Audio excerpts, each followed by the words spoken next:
Hey everyone, it's Dr. Jensen. I'm back in Phoenix after spending a week in Reykjavic, Iceland. I was there for the Global Podiatry Summit with the International Federation of Podiatrists. I was able to do a whole bunch of Dean's Chat, very short interviews between like 3 and 10 minutes. And what I've done is I've spliced them together, and you get an opportunity to meet leaders around the world in podiatry. And also some of the interviews are from the United States, but they're from all over the world, from Jerusalem to Italy to Greece. So enjoy these little snippets, and hopefully we can all meet at the Global Podiatry Summit meeting when they have it again in 2 years. So thanks, everyone. Enjoy. Bye-bye.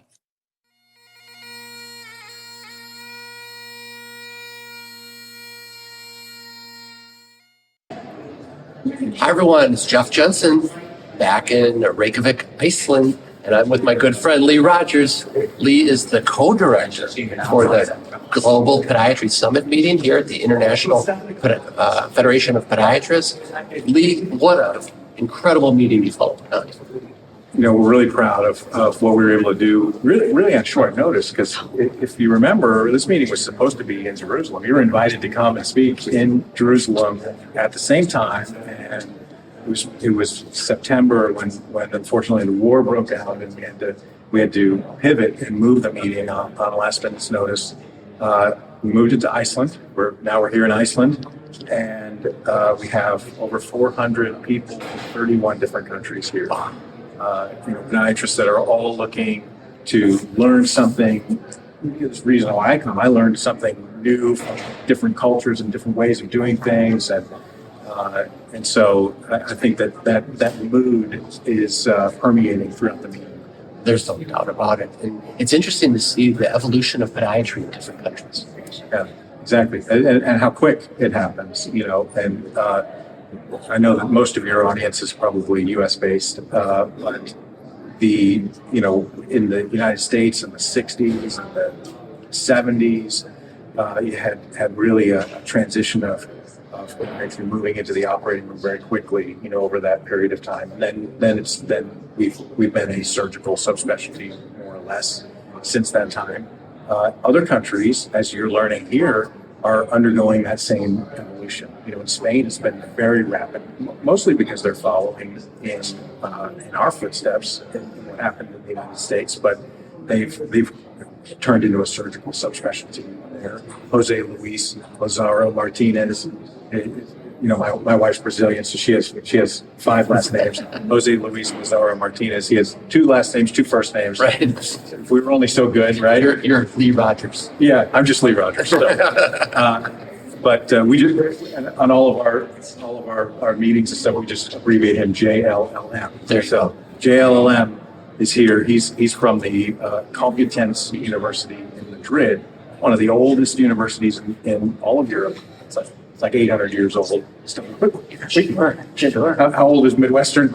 Oh, yeah, 20 years old. Yeah, okay. So, but he's here, and he's really, I would say, kind of the de facto leader of the specialty in Spain, and really showing how they're making a big impact in Spain, being podiatrists. Right. I just love it. Well, you say Madrid. I think we should go there and go to the Poutine restaurant, the oldest restaurant. Is that right? I believe so. So anyway, here we are, and we've got one more day of the meeting. Right. The initial keynote with Dr. Howard Lipsky, the Lakers podiatrist, about one team, one girl podiatry, I thought was phenomenal. And I thought it was cool that you gave the president a Lakers jersey and a Galaxy jersey. Yes. So we had the president of Iceland came and gave a welcoming address to everybody here at the meeting, and that is impressive. But it's a country of 400,000 people. The president is people in town have told me, oh yeah, it's not so out of the ordinary to just see the president eating in a restaurant, but he did come here because tourism is a big part of their economy. Probably the major part since 2008, since their economic crash. And so he wanted to come and welcome people and thank people for coming to Iceland. 400 participants, other support staff and around there, so maybe 450 people total from around the world, and that's a big deal for them to stay here, eat the food, stay in the hotels, and use this beautiful hall. It's unbelievable. This hall, it's called the Harpa, and it's where they have concerts and the opera and everything here. So you really can't ask for a much better venue than here. But the president came and gave him the Friend of the Foot Award. He loved that. He heard what he said at the end, right? He said, "I've waited forever for this." Yeah. He said, he's at the end of his presidency, and he held up the award, and he said, "Now I can say, finally." That was great. But I think that you get the sense, and he's getting the sense too, of how important podiatry is to even his country, right? He's an academic, as you kind of picked that up in his talk. He's a historian from the University of Iceland, but he's a sports enthusiast and a big supporter of public health. And that's why we gave him this Friend of the Foot Award. And in Iceland, it has you may not know this, unless I told you before, the lowest prevalence of diabetes in the whole world. I did not know that. But it's doubled in the last 10 years. So it was 1.4%, and now it's 2.8%. And so even that small bit of movement is a lot in their budget. And so they're looking at the complications of diabetes and what they can do to help. That's incredible. You want to do any shout outs for bringing FIP to Iceland? Because you're right, that was a monumental task to go from the plant in Jerusalem to here. Yeah, so FIP is the way I describe it. I'm the treasurer of FIP now.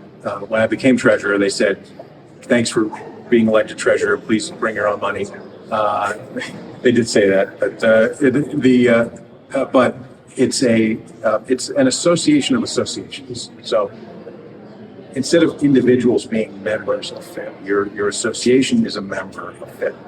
And that's really kind of what a federation means. It's the International Federation of Podiatrists. Now there are 22 countries, roughly 30,000 podiatrists under the umbrella. We are going to be looking at, I'm on the board with Daniel Weiss from Israel, Pauline Wilson, who you met from Ireland. We have Maurizio Volpini from Italy. And we're going to be looking at ways to change that, to get individuals more involved in FIP, and to be maybe individual members from a country if your association doesn't want to be a member. Well, that would also help financially to support all the efforts that are being undertaken. Absolutely. And I mean, I think you see what you can do. It's not only, people talk about the quality of the education that they're receiving here. That's one thing, and you would expect that at any meeting, and that's the bare minimum. But the interaction, the camaraderie that you get at a meeting like this, interacting with people from 31 different countries, that's worth it. And so I think that's what the organization needs to be promoting as we move forward. And I guess maybe since most of our audience is in the United States, and I think there are various levels of coming through the profession at this point. There's a lot of students I know listen to you. Students, residents, young practitioners. Right. And so people may wonder, why would I get involved in this stuff? And there are a lot of young people here. And I think it's really your opportunity to help shape the future of the profession by being involved in international associations, making these friendships with people from other countries, and just learning what it is that they do differently, and teaching them what it is that we do differently. Absolutely. It's interesting. I've had two research potential collaborations, one from Czech Republic and one from Israel in the last 6 hours. So there's a lot of potential to spin out of this. And not to, he doesn't like to toot his own horn, but I'll toot it for a moment. But you gave your keynote today, and your keynote was on opportunities in podiatric education globally. And I thought not only was it well received, but really helped to frame things in a way that where we see, and I'm a firm believer in this, and I'm so happy you talked about it, but how mentorship is so important to the profession globally, and it starts with your personal mentorship, finding that mentor, and then becoming a mentor. And I think that's if there's one thing to take away from here and take away from your keynote, which I greatly appreciate you being here and doing that, it's how important mentorship is. It's a pleasure. It's benefited both of us, and we pass it on. May it pay it forward. That's all right, buddy. Great seeing you. Thanks for all you do for not only podiatry in the United States, but for the international community. Thank you. Thanks for being the media covering us. Hey, you're welcome. Hey everyone, it's Jeff Jensen back on Dean's Chat. I am joined by one of my esteemed colleagues from Italy, from Rome, Italy, Alessandra Pausania. Welcome to Dean's Chat. Thank you so much. So we had a really fun day today because you and I got to be on a panel talking about the different educational differences of podiatrists around the world. And I'm really looking forward to hearing more about Italy. Oh, the situation in Italy is quite good because now we have a 3 years study course at university. We have 7 universities in Italy, yes, and most of them are in the central part of the country and then the northern part in the country. I am adjunct professor in the 3 universities in Rome, and we are non-medical profession, and we study anesthetics and surgery, but we cannot perform it. Hoping this will happen soon. And we work mainly in the private practice. At least 99% of podiatrists in Italy. And we have 2,400 podiatrists in our country out of 60 million people. Actually, we think we are in a lack of podiatrists. Really? Yes. Okay, very good. So it's a 3-year educational program. I agree, yes. And from there, and you teach at 2 of the schools. Is there a common curriculum among all the schools? Yes. Yeah. And then how many faculty are in each of the schools, you think? Oh, I don't know. Maybe 10. Oh, 10? Yes. Very good. So you came to Reykjavic, Iceland. And how has your trip been so far? How's the meeting been for you? Oh, it's fantastic up to now. It's an amazing town, and I'm so happy to see many colleagues, which in real fact are friends. Sure. Yes. So I'm curious about the European model for podiatry. Are you all together? Do you kind of teach the same curriculum, or is it all over the world? Not at all. Okay. It's very different from one country to the other. The federal organization, the FIP, is trying to build a common platform for the recognition of competencies and education, but it's a very, very hard task. It's an arduous task. I agree. Because like I was talking today in our meeting, every state dictates scope of practice. It's kind of like a different version of Europe. Every country dictates its scope of practice. So, but it's really important that we have meetings like this for all of us to come together and be on the same page. Yes, it is one of the best points we can. Very, very good. Have you been to a FIP meeting in the past? Yes, since I was a student. It was 2006. Okay, very good. Yes. Very good. All right. Well, I want to thank you for joining me on Dean's Chat. And this will be part of a podcast, and you can find it on Spotify or Apple Podcasts, and it'll even be on YouTube. So thank you so much. Thank you. Hi, everyone. It's Dr. Jensen again with Dean's Chat. I'm here with my esteemed colleague, Dr. Patrick DeHeer. Hello. We're in Reykjavic, Iceland for the Global Podiatry Summit, and both of us are contributing to the event and meeting our colleagues from around the world. How was your time going so far, Patrick? It's great. This is my second trip in Reykjavik. I lectured here in 2018 before, and so it's good to be back, and it's always fun to interact with the international podiatry community. It really is. So you're giving a couple presentations here. What are your presentations on? I'm talking about the physical examination of the pediatric patient, where I'm going to kind of break it down by disease category because it's so different for a clubfoot kid versus a flatfoot kid. And then I'm also talking about surgical biomechanics of the flatfoot Very good. I've noticed that there's a huge emphasis on biomechanics, normal foot function, abnormal foot function, and it kind of brings the whole profession together worldwide. Oh, absolutely. And I think biomechanics is better understood through surgery when I have students and residents with me. They understand biomechanics so much better when I can teach it and intertwine it with surgery.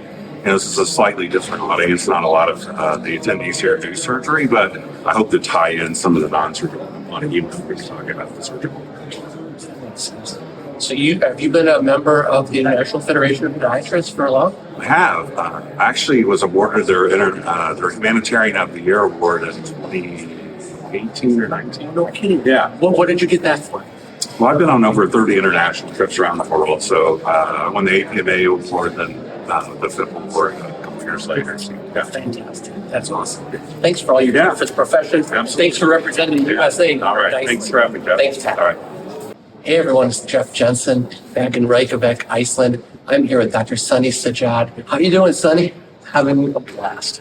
You're from San Antonio. Yes. You're doing a fellowship in San Antonio. Yes. And you came to join us at FIP this year. Yes, sir. How's the meeting going for you? Phenomenal. I feel like my eyes have been open to understanding how podiatry is viewed on an international scale.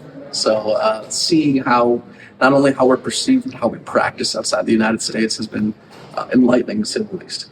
Absolutely. We've had a great time. The collaboration of all the doctors and podiatrists around the world has just opened my eyes too. I didn't realize that we had a venue to have such common discussion. It certainly creates room for us to discuss the scope of practice of what we do, not just in our neck of the woods, but everywhere, and to bring awareness to other medical professionals about what's so special about our field and how it is able to combine multiple body systems into one area of study. So true. I mean, you're a fellow right now at the University of Texas, San Antonio with Dr. Lee Rogers, and you're doing a lot of research. I've also been interested in hearing about all the different research projects that are going on around the country. Well, from what I can share, it's innovating into new technologies, one of which is the near-infrared spectroscopy devices on the market, right. And seeing how they might become the new standard of care for replacing non-invasive vascular testing. I agree with you. I went to a lecture today with Dr. Nisgoda, and he did an overview of the technology. It sounds pretty incredible. It definitely opens your mind to the opportunities of what's out there when we know that the current standard of care has clear false negatives in the presence of medial calcinosis. Absolutely. So you and I have some common threads throughout our career. I did my residency at Kern Hospital in Warren, Michigan, and so did you. Indeed. Well, I was a few years ahead of you. Just a handful. But when you told me that Dr. Andy Cohen was your mentor, Andy was my second-year resident when I was a first-year resident. And hi, Andy, from Iceland.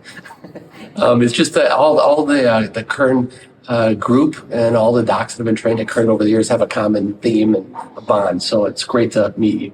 The pleasure is all mine. I found it to be so humbling to see Dr. Gary Kaplan's frame on the wall, to see all the old books when I first started, and to know that to inherit that legacy and be a part of it and sharing in the trenches with everyone, it made me feel more complete as a physician, as a podiatric physician. No doubt. Now, you have an interesting story because after you finished your 3 years of medical and surgical residency training, you took some time off and went into practice. I did the rare thing of going into solo practice at a time that ended up becoming very conflicted with the COVID pandemic. And I got a little lesson in the school of hard knocks. And running a business isn't just like running a practice, right? So being a businessman was, in few words, how do I put, very educational if costly. There you go. That makes sense, especially during COVID. Things are so out of your, you have no control. Everything's out of your hands. So you decided to make a shift, right? You decided to do the fellowship. So what I realized was there were other avenues and income sources that I could consider beyond just growing by investment in cash-based products and services.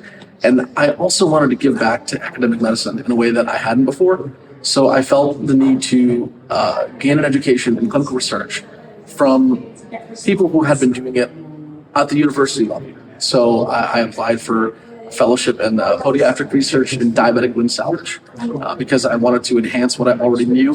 And while I felt that the current residency did give me a phenomenal foundation in medicine and surgery comprehensively, I knew that it couldn't really come close to the types of volume and severity of the diabetic limb salvage that was happening in San Antonio. It's just a completely different type of population, and what they're doing there kind of stands apart from the rest of the world. Absolutely. And they've really stood apart from the rest of the world for many decades. They have been a leader in the diabetic fight. And credit Dr. Bogey, Dr. Harkless, all the way back. Having, again, the privilege to meet another legend of mine, Dr. Harkless, who is, to this day, as sharp as he was back then. It's been a dream come true, to say the least. That's great. Well, I hope you enjoy your stay here in Iceland. And I'm sure next time our paths cross will be in Texas. I'm looking very forward to it. Thanks for joining me on Dean's Chat. Likewise. Okay, bye-bye. Hi, everyone. It's Jeff Jensen from Reykjavic, Iceland. We're at the Global Podiatry Summit, and I'm joined by my colleague from Germany, Penelope Kuhn. Welcome to Dean's Chat. It's so great to see you today. I was listening to some of the questions you asked in the conference, and they were very insightful, and I thought it'd be great to have you on my Dean's Chat. So tell me about podiatry in Germany. Oh, we have, I think, 5,800 practice who are in the healthy system, and maybe 20,000 podiatrists in Germany. Wow. Yeah, I think it's a lot, but we have a lot of patients with diabetes and a lot to do. So how many schools are in Germany? I think nearly 50 maybe. Approximately 50. Yes. Well, everybody's got 2 feet and 10 toes, so there's lots to go wrong. So that's fantastic. Tell me about your practice. I heard you mention that you saw 5,500 patients last year. Yes. That's a big practice. Yeah, we are 4 podiatrists in my practice, and my specialty is wound management and working with cold plasma for the wounds.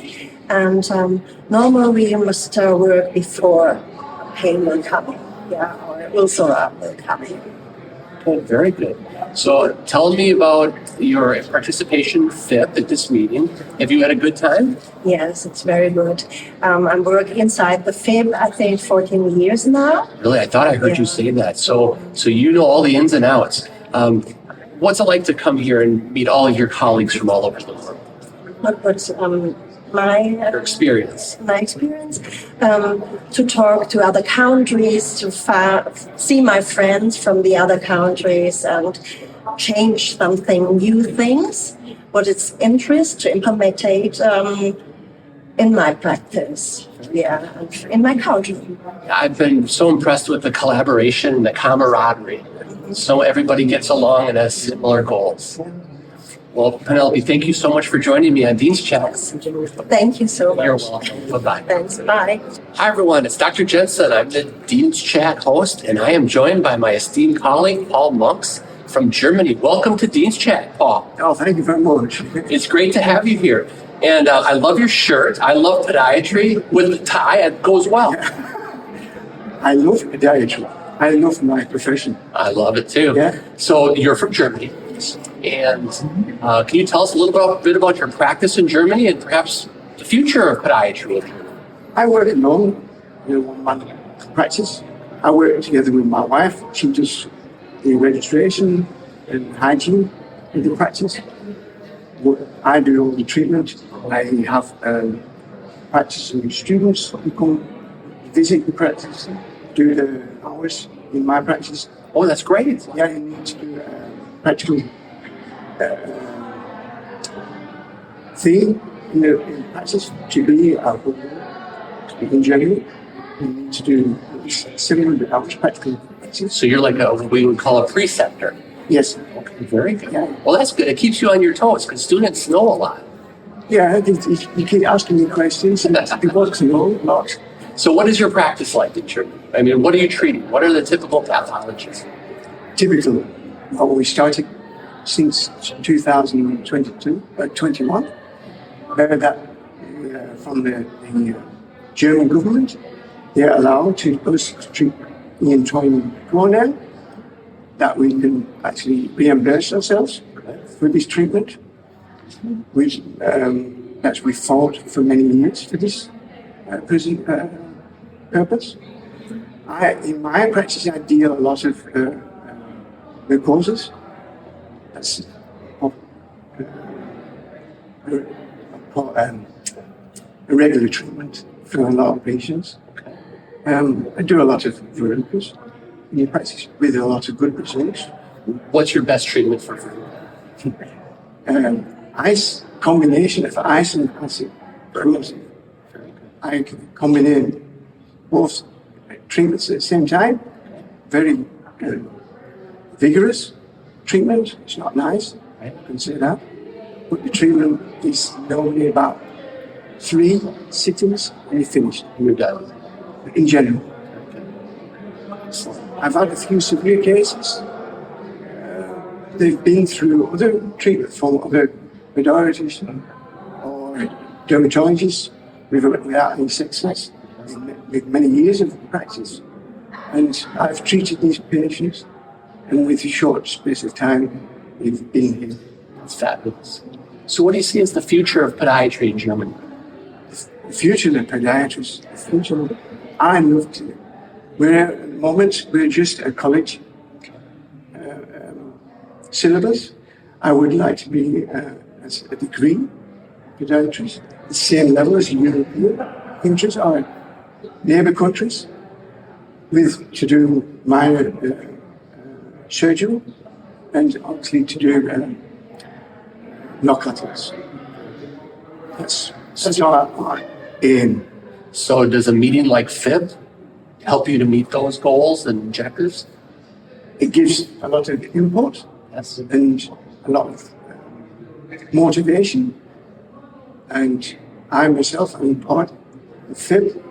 I enjoy FIB. The family, they give us a lot of information to help us to move forward. Right. Yeah.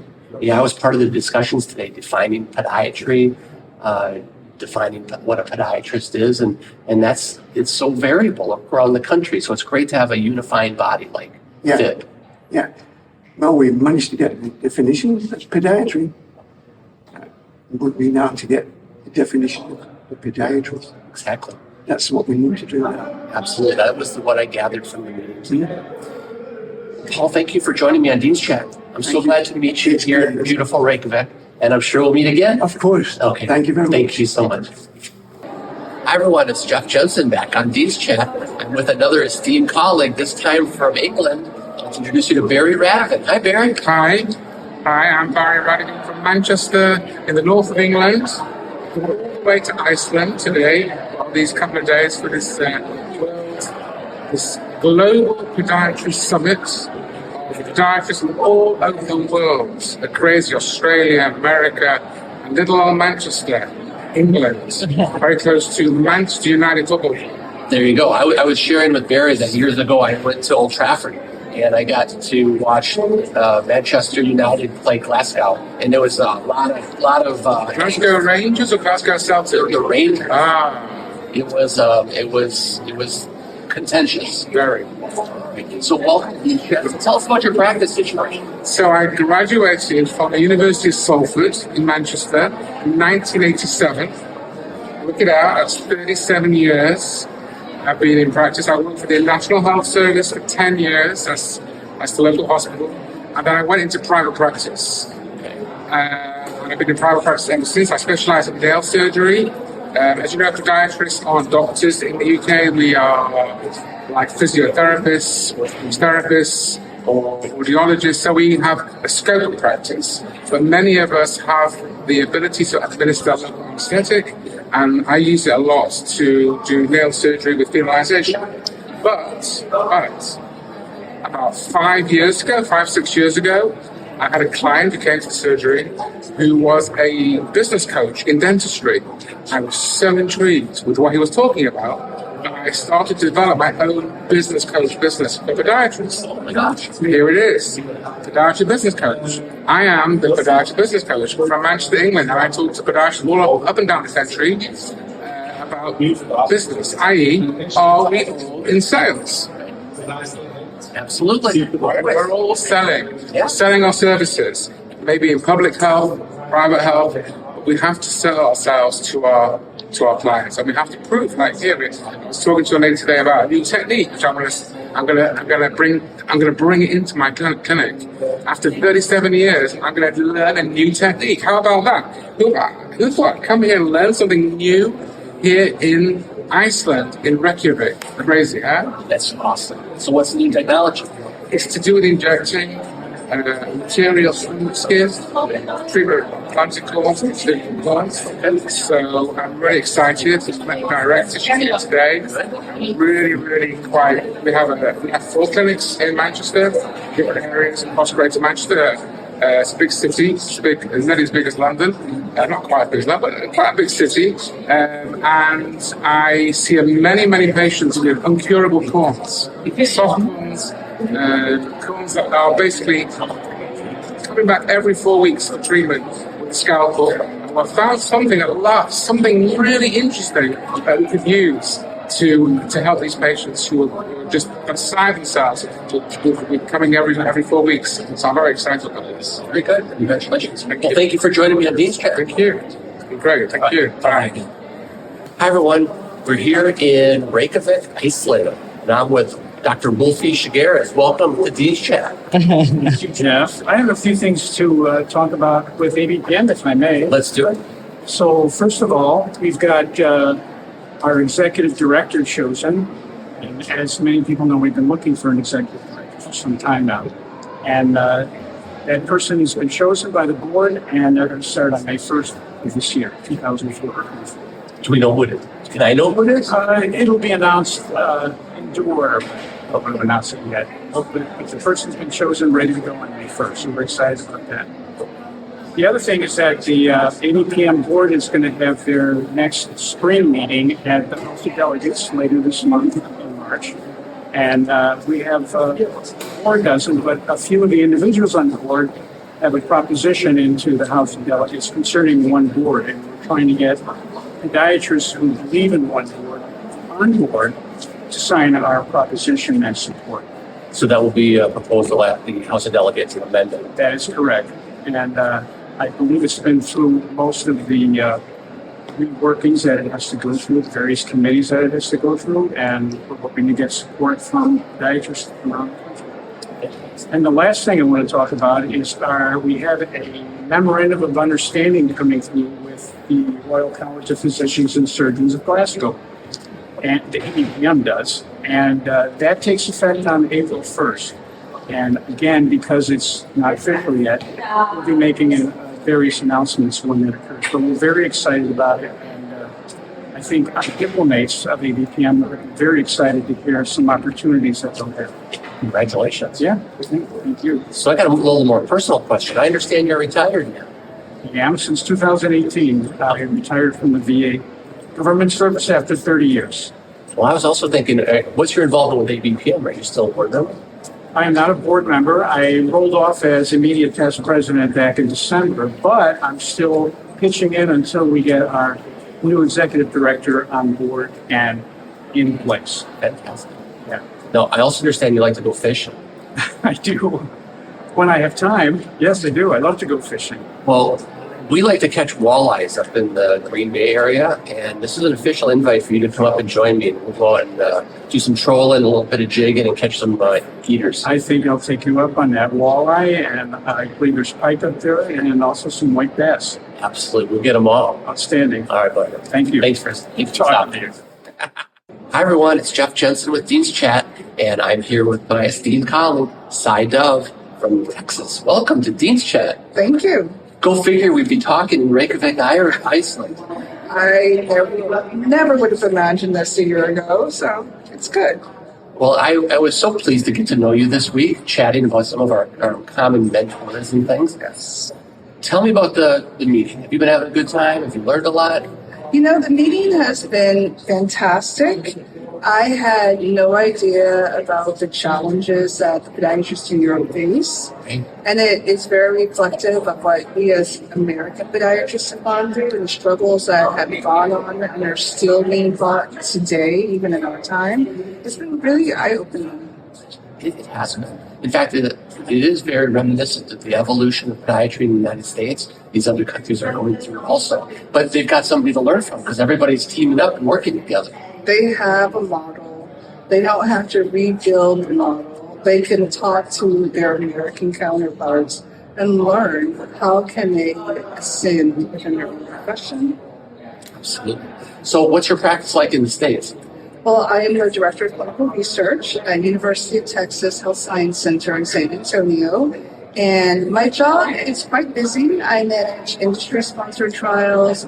I write protocols. I write papers, retrospective and prospective. Something that I really enjoy is teaching the residents and interacting with the residents. And then I launch different initiatives. For example, we launched one with transplant medicine, where we are working with the flow, because it turns out that one of the major reasons patients are denied a transplant is because of high fiddles. And that's something that really hasn't been tapped into or thought about in this day, 2024, but that's one of the projects I'm working on I really enjoy. So my job is... Well, I remember that. So many of my patients, I had to heal their foot before they could get the transplant. Yes. Very good. So you and I have some common mentors, namely Dr. Peter, the late Dr. Peter Sheehan. He was a mentor of mine and a mentor of yours. Tell me. Yes. When I finished my fellowship, I did a fellowship in New York with Dr. Renato Giorgino. And afterward, I thought, wow, I needed a job. So my other mentor, Dr. Lawrence Harkless, called and said, we got this guy named Peter Sheehan. He needs a podiatrist. So I got dressed up, went a few blocks over to the Hospital for Joint Diseases. I met Peter Sheehan, I met all the staff, I met some big podiatrists, and a month later I was working there. And I don't think I appreciated at the time what a big deal it was and how prestigious it was. I was just very happy to be working with someone who was a true friend to podiatry. He was a great advocate for us. Absolutely. You know, when I was the dean in Miami, we had a distinguished lecture series, and I brought Dr. Sheehan down to Miami. And I had some people say, well, why are you bringing an endocrinologist up? And they didn't realize his impact on the diabetic foot over the years. So that's just great. He's one of my mentors also. And I even remember Peter's father, George Sheehan, was the podiatrist friend, right? He always talked about running, and he's the first one who said, the mechanics of the foot affect the work straight into the knees and hips. Really put us on the sports medicine map. Yes. And it was very full circle. So as a resident, I did my residency in San Antonio with Dr. Harkless. And it was tough. We worked long, hard hours. And Dr. Harkless was aware that our spirits were sometimes very poor. So we would print out inspirational articles from George Sheehan. Oh my gosh. That years later, 5 years later, I would be working for his son. Unbelievable. And I would become a runner whilst I lived in New York. So it was very full circle. Our world is small. Well, also your mentor, Dr. Harkless, is no stranger to Dean's Chat. We have a 3-part series with Dr. Harkless. So you could probably have a 7-part chat. Well, we could. We could for sure. Yes. Well, Sai, thank you so much for spending a few minutes with me. Safe travels back to the States. And heck, I look forward to working together. Yes, for sure. It's a pleasure. Great. Likewise. Hi, everyone. It's Jeff Jensen with Dean's Chat. Thanks for joining me. We are in Reykjavic, Iceland, and I'm joined by my esteemed colleague, Amir Carrier. Yes. I wanted to get that right. I took French in middle school. It's nice to meet you. It's a pleasure. Thanks for joining me. It's fun. I'm so curious to hear about your Canadian experience and your practice, Yes. and also how you enjoy the meeting. Yes. Well, first, I really enjoyed the meeting. It's fun to meet people from all over the world, knowing what podiatry is everywhere.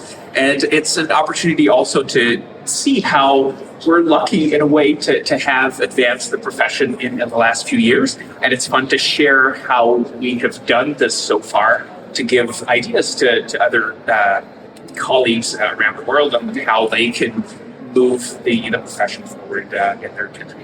Absolutely. You and I were chatting a little while ago about the educational experience in Canada. Could you share with our listeners what is the podiatric educational opportunities in Canada? Yes. Well, currently in Canada, we have one program that delivers a Doctor of Podiatric Medicine degree in Canada, which is at the Université du Québec at Faculties. So this is between Quebec City and Montreal. So that's a French program. And there is another school in Ontario, in Toronto, that gives a Dropney degree, which is a 3-year degree. So that's right now the only 2 schools in Canada that actually offer something in relation to foot medicine. So you're in practice now? Yes. And so when did you graduate? I graduated in 2019, so it's almost 5 years now. And we have our own office with my partner, Alessandra. So we've had this for almost a year now. So we have our own clinic now. Oh my gosh, congratulations. So you've kind of survived the COVID years. Well, we survived the COVID years before opening up. As we've opened in 2023. So yes, we did. So quite a long journey. But as I told you earlier, we've also had an opportunity with COVID in Quebec, where I practice, where we, with the pandemic, we had some new privileges in terms of prescription rights, in terms of practice, scope of practice. So that's also allowed us to to prescribe oral antibiotics, oral antivirals, lab testing, so different things that we didn't have access or easy access to.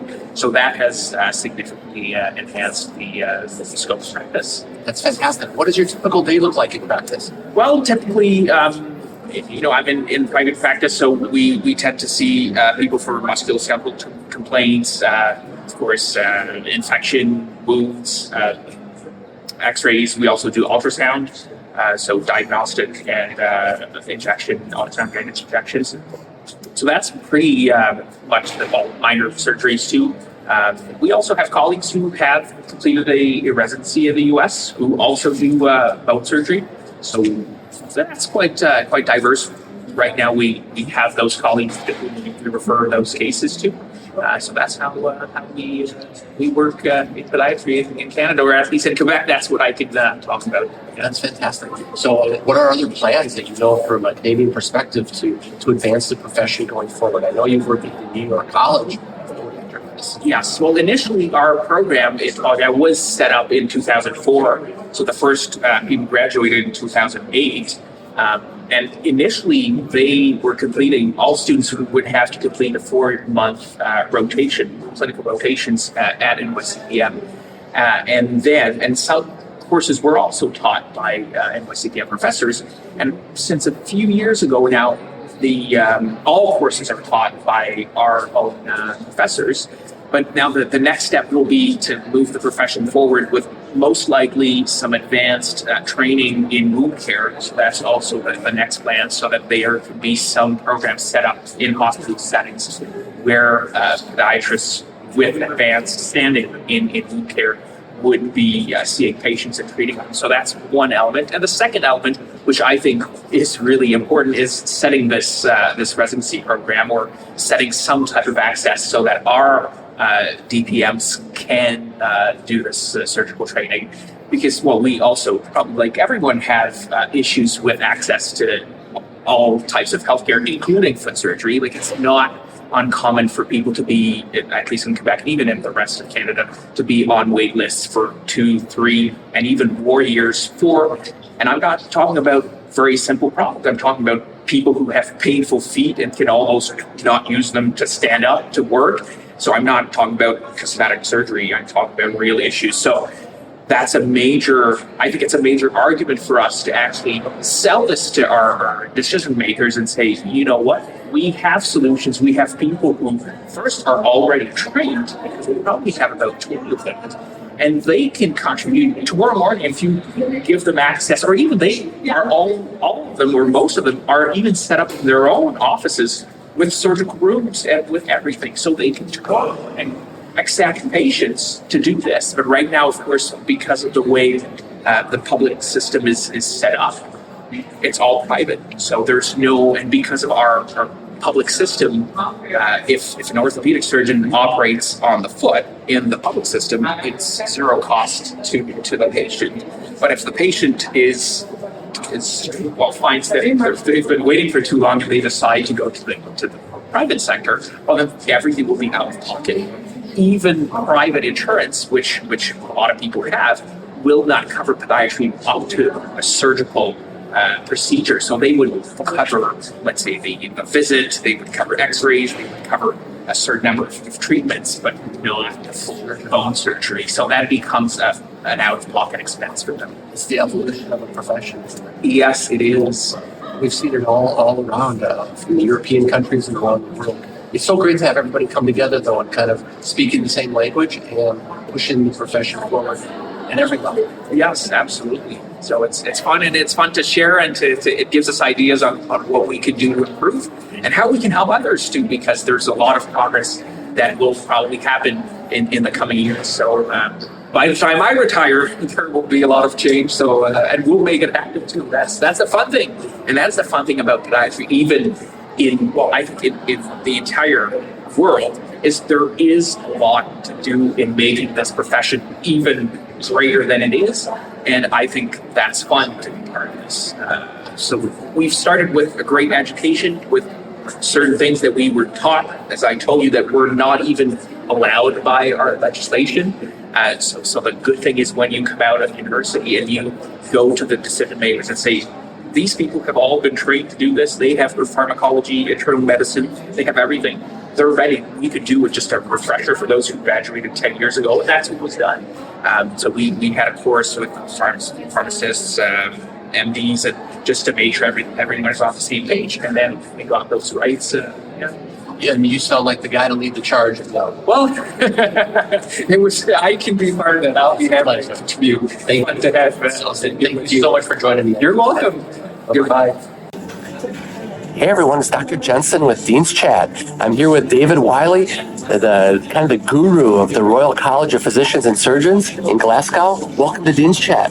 Thanks very much, Jeffrey. It's a great privilege. Cheers. Cheers, or slange as we say in Scotland. Slange. So everybody was so busy at the meeting that we are in the bar in Reykjavic, and we wanted to add this little addition. Thank you so much. All you've done for FIP and all you've done for the podiatric profession. Thank you so much. It's a great pleasure to be here and just to meet an international community of engaged individuals. I think that we often focus on the things that each of us can't do and don't do. But I think one of the key messages coming out of the time together this week has been, if we do what we can do to the maximum of our ability, we can all make a difference in our own world, right? Absolutely. Well, I think, David, I come away from 3 days of this meeting thinking that the entire world is engaged in what it is to practice podiatry at any different level. And it's an evolution of the profession in different countries. Sure. And that's good. And you're taking a leading role with the Royal College. Can you talk about the Royal College? For sure. Well, the Royal College of Physicians and Surgeons in Glasgow has been around since 1599 by Royal Charter of King James VI. The podiatry faculty hasn't been around that long, only since 2012. Only, yeah. We started off with a relatively small number of founding fellows, 40 I think, and we're now over 400. It's unbelievable. Within that 10-year period, and our plan is to expand that to over 600 within the next 2 years. We exist really to be a facilitator of high-quality podiatric learning internationally and, of course, in the UK, where we're based. But my vision for the faculty is to bring the best educational offerings that we can and make them available to those interested in lower limb health in Africa, Nigeria, Malawi particularly. We have an interest there. India, a very, very dense market for lower limb challenges, especially in the diabetic foot world. As you know, no podiatry profession per se in India, right? Although they have the Indian Podiatry Association. It's entirely composed of medical colleagues and surgical colleagues, so we want to be able to make a better offer there and support their endeavours. And as well as that, just to create an international fraternity of like-minded individuals who are prepared to park their ego at the door and do the best they can for the global good. I think that's great. Can you talk about the collaboration between FIP, ABPM International, and the Royal College? Well, that's been a real development that has been a joy for us, because both as an organisation, the Royal College is highly collaborative in Glasgow. You'll know that because it's a physician and surgeons college that has opened its doors to dentists, travel medics and podiatrists. So it's the only multidisciplinary college in the UK, and that idea of inclusivity and partnership is very much at the heart of what we're about. So when Lee Rogers contacted me to say that they wanted to enter into a partnership with us and create a memorandum of understanding that gave your qualified people access to our community, right? We were very much in favour of that, and we worked quite hard over the last few months to get to a place where we've now signed a memorandum of understanding with ABPM, and that's going to improve access for your community to our constituency. That's great. And it really provides an inclusive environment for all the countries around the world that are in podiatry, especially with the exam you're talking about. Yeah, well, the exam work that we're doing at the moment is linked mainly with ABPMI. Right.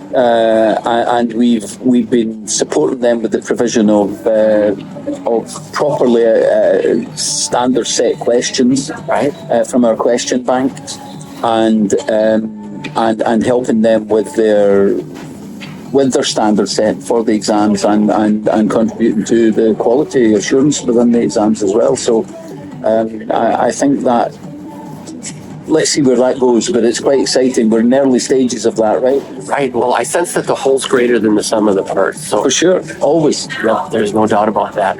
So tell us about how you enjoyed the week. The Reykjavic, Iceland experience has been wonderful for me. What are your thoughts? Well, I've been in Iceland before, for a week with the family in 2018. So it's not my first time here. That enabled me to focus more on the program itself.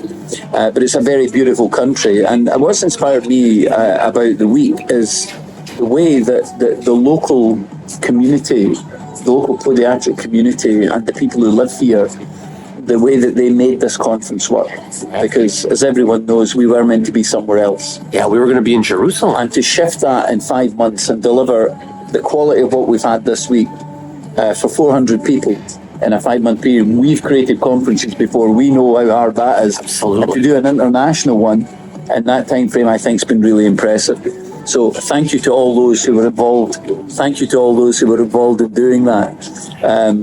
The program itself, I think, has been really interesting. I've been really inspired by what's happening in Romania, and just seeing the passion for someone who's a non-podiatrist, essentially a civil servant, advocating for our profession to a point where it will involve getting a new word in the Romanian dictionary for podiatrists. They don't even have a word in the dictionary, so they're going to have to go that far upstream to create an educational program there. I mean, that's exciting, right? Very and to hear about that's just fantastic. So, meeting with colleagues, of course, meeting you for the first time like this has been tremendous, and just that opportunity to interact and share and network with colleagues from the international podiatry community is just, it's a joy. Yeah, the academic program's always helpful. One always learns from that. But isn't it true that we learn so much more and do so much more and get so much more impetus? Most of the real hard work's done in conversations like this, isn't it? Absolutely, and that's what we were missing during COVID. If you're doing a meeting and you're online, you're on, you listen, you exit. But now we're out having dinner together, chatting, we're sharing stories, coming up with new ideas, and really that's what it's all about. 100%. And your own influence in doing these little vox pops, I think has been really well received by the people who have done them. So it's a great privilege for me to be asked to do one with them. Well, I'm glad you joined me. Thank you. So what we're going to do is we're going to take maybe 16 or 17 interviews and we'll make a couple podcasts out of it. And really what I'd like to see is our United States colleagues become more involved with FIP and become continually more involved with the Royal College. I thank you for all your efforts on behalf of the profession. I look forward to welcoming many more of our American colleagues into our international academic community. Thank you very much. David, thank you so much. Thanks for coming on Dean's Chat. Very well. All right, bye-bye now. Bye now. Hi, everyone. I hope you've really enjoyed these last 2 episodes where we've spliced together interviews from leaders around the world in podiatry. All the interviews were from the Global Podiatry Summit meeting in Reykjavic, Iceland, and I'm hoping that when they have the meeting again in 2 years, we'll get an opportunity to do a few more interviews. So I hope you enjoyed them, and we'll talk soon. Cheers, everybody.